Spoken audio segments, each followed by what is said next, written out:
Good afternoon. My name is Ray. I'm Bosco. I'm Carmen. I'm Henry, and we are Luminous. Today, we will discuss about Linda's financial planning.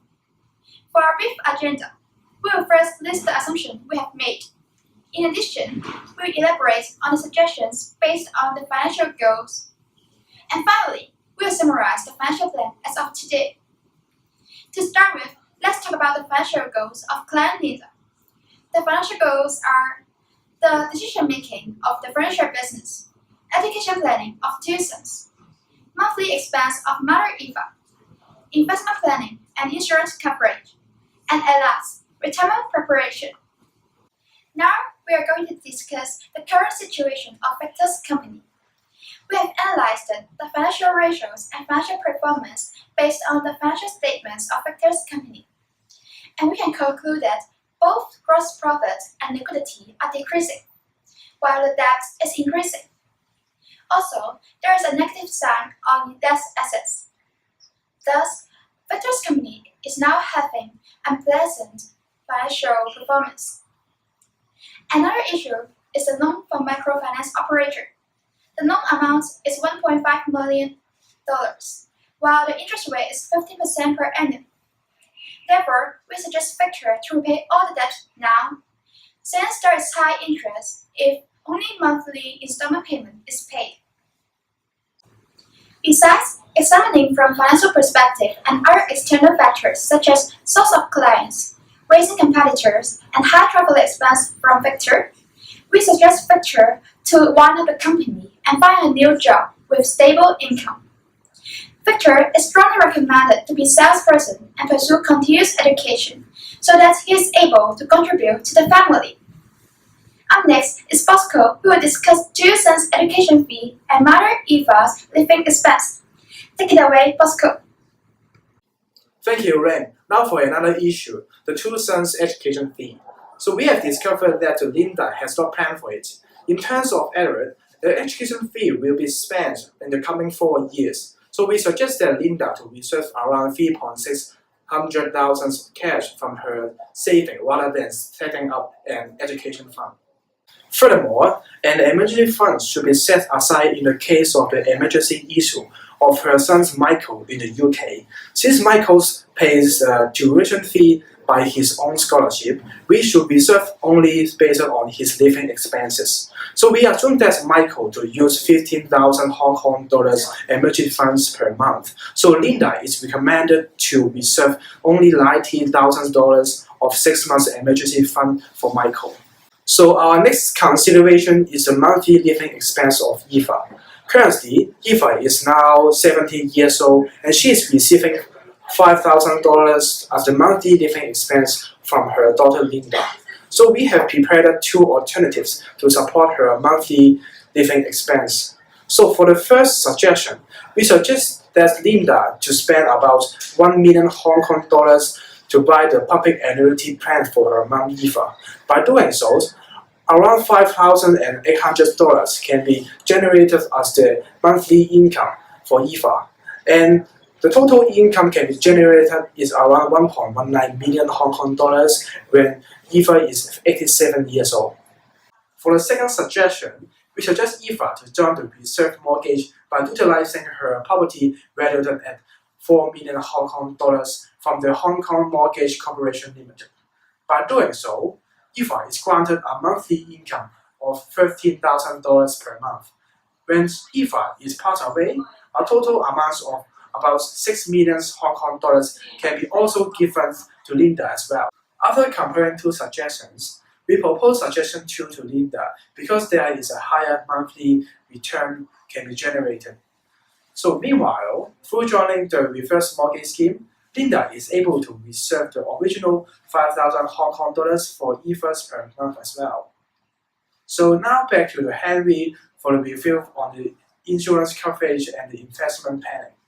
Thank you, Bosco. For the insurance coverage, we have divided it into two parts for analysis.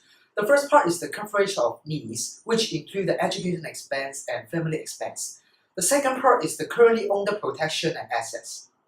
We calculate the total coverage need for Linda by summing up the MPV of Edward's education expense and the MPV of the family expense, which is equal to $4.82 million. Currently, Linda only owns a $3 million policy amount of term life insurance with a duration of 15 years. Therefore, Linda still needs an extra life insurance of around $1.82 million. We suggest Linda to buy an extra life insurance with dividend, with a policy amount of $3 million and monthly premium of $2,000. It can provide extra coverage of life insurance that Linda needs. In addition, it can insure her until she passes away, compared with term life insurance. As a result, the new total coverage will be $6 million, and it can guarantee that her family will have sufficient coverage once she accidentally passes away before she is 65 years old. For the retirement planning of Linda, we assume she pays all the family expenses since Victor's business is suffering losses, and it takes time for him to seek for a new job. The remaining deposit after deducting all the required expenses is $7.14 million, which can be used to prepare for her retirement reserve. Assuming Linda is 50 years old now and her life expectancy is 87 years old, while the inflation rate is 3%, the monthly expenses for retirement should be equal to or less than $49,500. If Linda wants to retire at 55 years old, she will have to prepare for around $31 million, calculated by her annual expense with an inflation rate of 3%. However, her total MPF amount at age 55 is only $2 million. If Linda invests her remaining bank deposit for retirement purpose, the minimum required return after deducting the MPF has to be 35.53%, which is too high for bearing such related risks at her age. Therefore, it's impossible for Linda to retire at age 55.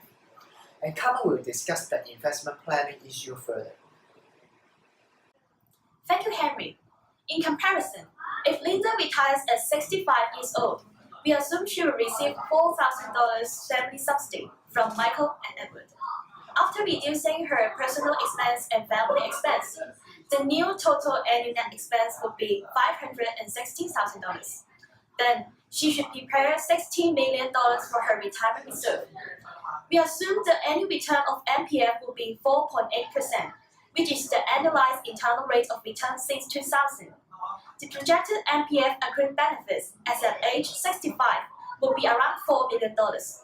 Hence, the minimum return of the portfolio for her retirement after reducing the MPF amount would be 6.35%.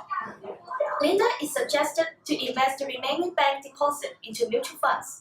A more conservative rate should be chosen, which is lower than her risk tolerance level related to her age for securing her retirement. For the retirement investment portfolio, two mutual funds are included. The first one is the JP Morgan Fund, which involves mainly global equities and high-yield bonds. The second one is the ABSICAV1, low volatility funds, which involves companies in information technology and financials. The performance of both funds are higher than the sector average, with standard deviation lying between around 5% to 7%. The portfolio is composed of 70% on JP Morgan Fund and 30% on the low volatility fund. As Linda's risk tolerance level is inversely related to her age, minimizing the risk of the portfolio should be prioritized before maximizing the gain when achieving the goal. The value of the proposed portfolio is around $70 billion, which is $5 million more than the amount needed. Then, Linda can even retire without the MPF. The new total expense is around $90,000 after accepting our financial advices. We suggest Linda to spend the remaining $3,000 left per month to the portfolio with another 3 mutual funds. The expected return of the portfolio can be equal to or slightly higher than her risk tolerance level, between 9% to 30%, because it is additional to her retirement fund. The first one is the Fidelity American Fund, which involves companies in information technology and consumer discretionary. The second one is the Barings Europe Fund, which involves companies in business providers and financials. The third one is the handset technology funds, which involve companies in technology sectors throughout the world. The portfolio is composed of 40% on Vitality Fund and Barrick funds respectively, with the remaining amount in the Hansen Fund. Linda should still adopt the lower risk portfolio because she is a medium risk taker. Hence, the value of the portfolio at the age of 65 will be around $22 billion. And I will pass it off to Rain to discuss the estate planning issue. Thanks a lot, Cameron. After evaluating the retirement planning of Linda, it is optically predicted that Linda will have remaining assets for her estate planning. We advise Linda to fully utilize her assets by setting up funds for supporting the performing arts and also material science, as well as donating to non-governmental organizations. Furthermore, a certain proportion can be given to her two sons equally. This concludes our presentation. Thank you for watching.